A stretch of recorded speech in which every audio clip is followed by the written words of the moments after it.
Welcome back, listeners, to another enlightening episode of We Are Listening, the podcast that bridges the gap between wellness seekers and wellness providers. I'm your host, Pulkit Garg, founder of Aanya Wellness, and today we have a very special guest joining us. But before we dive into our discussion, let me share a quick story with you. A few years ago, I was dealing with immense stress and anxiety. One evening, a friend handed me a small vial of lavender essential oil. Again, skeptical but willing to try anything, I diffused the oil, and within minutes, I felt an unexpected calm wash over me. And this was my first encounter with aromatherapy, and it left me wondering what's the science behind this seemingly magical experience. And our guest today is the perfect person to help us unravel this mystery. She's a mompreneur, influencer, thought leader, and above all, a self love guide on a mission to empower and inspire women to shine brighter and live beautifully. She's the founder of India's first aromatherapy inspired personalized self care brand, Arezu.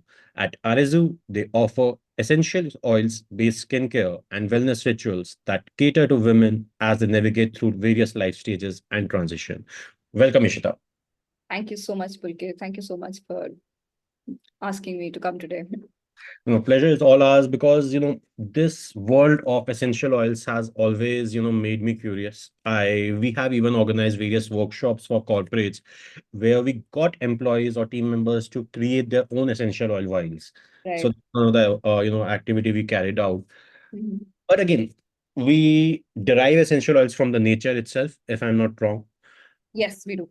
So if you can just start with the basic definition of what essential oils are, what is aromatherapy, and the science behind it. What's this magical creature we all are looking at? Yes. So basically, essential oils are very concentrated liquids, oils which can come from a tree bark, it can come from a leaf, it can come from a flower petal. The whole idea is that these parts of the plant are extracted, they are gone through a distillation process, and very concentrated liquid comes out of it. It's from the natural essence that that plant gives out.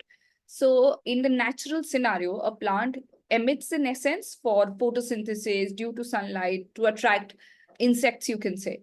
What humans have done is that they've extracted these very strong fragrances from plants and have started using them in regular life for therapeutic purposes. So the whole idea behind essential oils are these are plant extracts, pure concentrated liquids, which are therapeutic in purpose and have many benefits, be it skincare, hair care, wellness, and you talk about it, and essential oils are beneficial for you. Amazing. Thanks a lot, for sharing that. I do have few questions that just came to my mind, but before that, we would like to know your personal journey, your educational background, what got you introduced to aromatherapy, and how you have been working with it so far.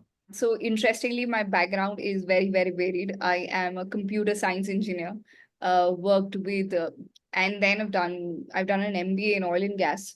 So I do have a little idea of distillation and all of that while I was studying about natural petroleum product. Worked with the corporate world for around 9 to 10 years. After the birth of my first child, I was on maternity break and going through this emotional and physical upheaval. That is when I was introduced to essential oils. So I've always been that Pinterest and DIY person. It's just that you have time in the maternity leave you were looking at. I got introduced, and essential oils did wonders for me at that point of time in that postpartum journey. When I started talking about it to my old more friends and women around me with new moms, they also benefited a lot. And that is where my introduction to the products started. I was, and while you transitioning through that corporate world and you're still figuring out what to do, I started studying about them much more. So I just took, while on leave, I did a certificate, a clinical aromatherapy course. I decided, let me just do soap making. So I did a course on handcraft soap making from Handcrafted Soap Guild USA. I'm the only India's only certified soap maker from there. Did Well, study herbalism, studied how to make natural oils. So the journey started from there, and there was a complete switch I made from the corporate world and really got into essential oils, aromatherapy. The experimentation led me to figure out, start launching Arizu. That's how it has been.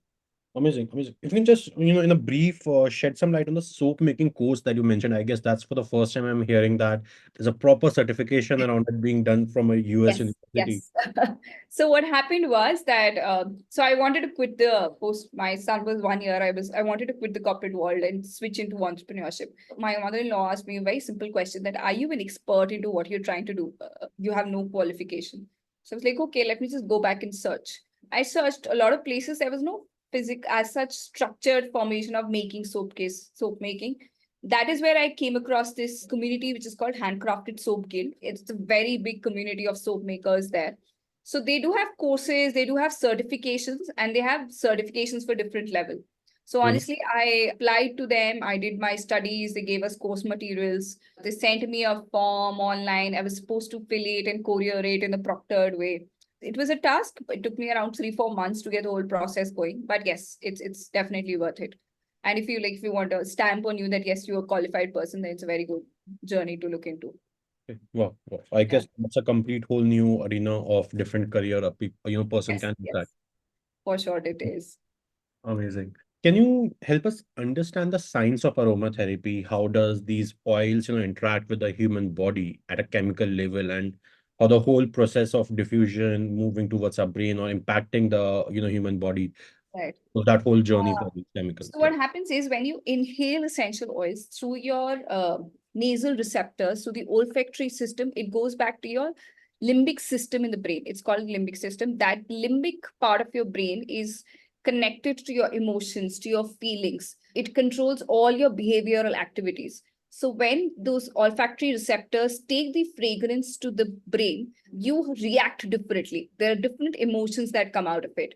Very much like that, when you smell a lemon, you might go back to your childhood of a lemonade, or just those memories, those emotions. It can be positive, it can be negative. And the good part with essential oils is when you apply it on skin, it is, since it's very light, it goes through your epidermis and deep seeps down into your bloodstream very quick. So you can either inhale them, you can apply them on your skin.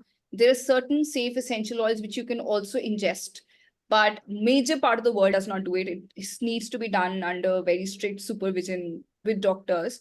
So since they are light, since they connect to a lot of psychological and physical benefits and connections into your body, so that is where the whole idea of fragrance being therapeutic and benefiting you comes up. So essential oils can be, different essential oils can be anti-inflammatory. Something can be good for your skin for glowing. Something can be antiseptic. Something can be not, your insect repellent. So they have different applications and different constituents in every essential oil.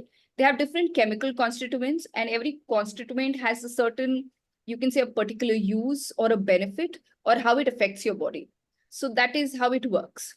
It all depends which oil you choose, how you apply it, and how it's going to benefit you, or for that matter, how you react to it.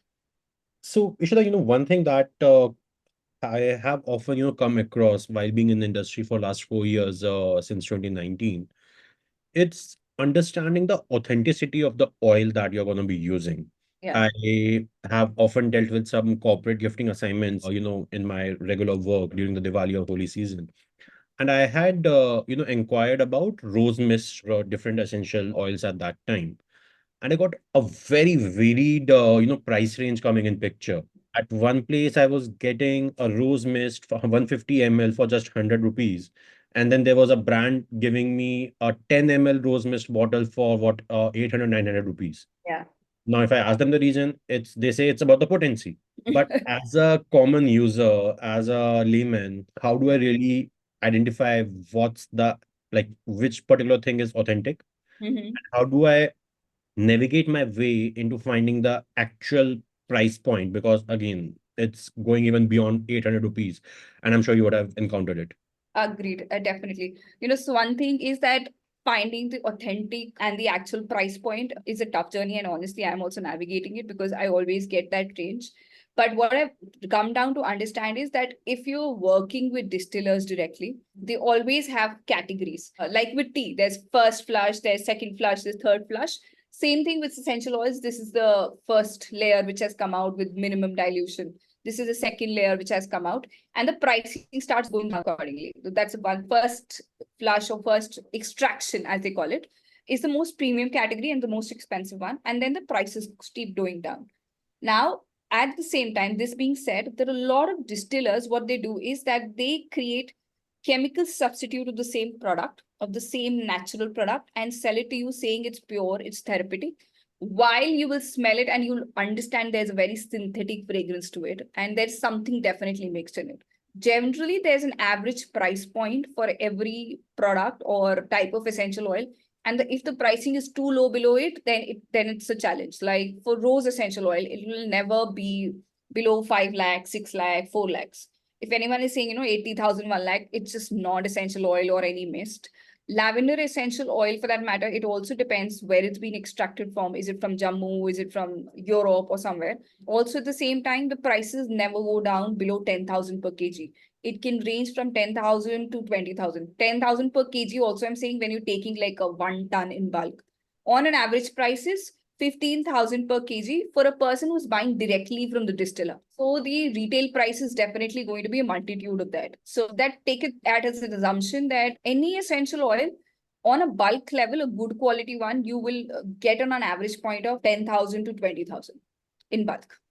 And apart from the price points, if how can I really, in general, check if it's a good quality essential oil or not? Apart So from a lot of times what they do on a very simple way of diluting or essential oils is what they do is they mix it in a base oil. So okay, what you do is you take a simple piece of paper like this, hmm paper, put 2 drops of essential oil one side, and if you have two variety, put two. What you will see is the pure one will evaporate and there will be very less mark on the paper left. The one which has more base oil, it will be liquidy even after 6 hours. And what you'll also do, you'll trust your nose also. Since you'll be smelling these two, they can smell different, but if it's diluted or if it has more chemical content to it, it will smell synthetic to you. They will feel, you have to trust your receptors, as I would call it. You will feel, there's something not right. hmm Some people are very smart that, or you can say small distillers, कि उन्होंने basic सिर्फ एक carrier oil mix कर दिया तो आपको कैसे difference पता चलेगा? Then only thing you'll see is a patch. There will be a patch of oil on the paper which will not go. That hmm means it's been diluted with a very low quality carrier oil just to increase the volumes. So there's very simple ways to look out for. I have tried that a lot of times, honestly. I've kept it for 2 days and seen, Acha, this is still red, this is still white. It's a journey. That's a pretty easy way of going Yeah. about it. Amazing. Ishita, I have seen and wherever I've read, Itra has been an essential part of the royal families if we go in the past. If I'm not wrong, Itra is also a form of essential oil being used out there. And apart from it helping us have a good fragrance as we enter into a particular room or anything, it also used to have a lot of medical properties or medical benefits to the human body. If Right. you can just shed some light on that, and also somewhere why it has sort of faded out over the period of time. I only now see very specific communities using Ethris nowadays, and Mhm. again the prices is one of the major challenge for it.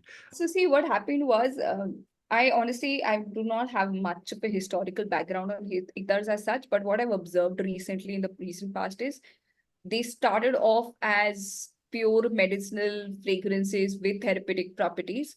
Going down the line, what people, as I said, distillers have started doing is they've started creating chemical substitute of the pure oils, because ethers in themselves are not premium products as such, or they do not have the mass volume appeal, as we would call it. What they've done is they've created a chemical substitute constituent of the same ingredient, and they've started creating chemically formulated ethers where you wouldn't find the exact same therapeutic properties as it used to have.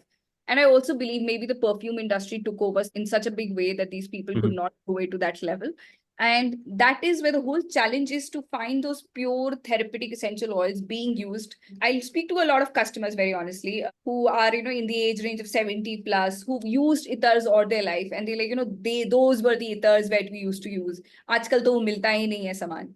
It's a very simple fact. Even if you go to Kannauj, I have spoken to at least 100 vendors in Kannauj, and everyone has the same different price point for the same thing. And you really don't know who. And if you go back and ask them, what's the formulation? Man, ye milta hai, lena to le lo. Because no one knows that. It's eventually coming back from one factory making the whole thing in bulk. How pure it is, no one knows. And I don't think anyone's got into that pure category anymore. That is one of the reasons maybe that the industry is kind of dying slowly or reinventing itself or reinventing the wheel for themselves.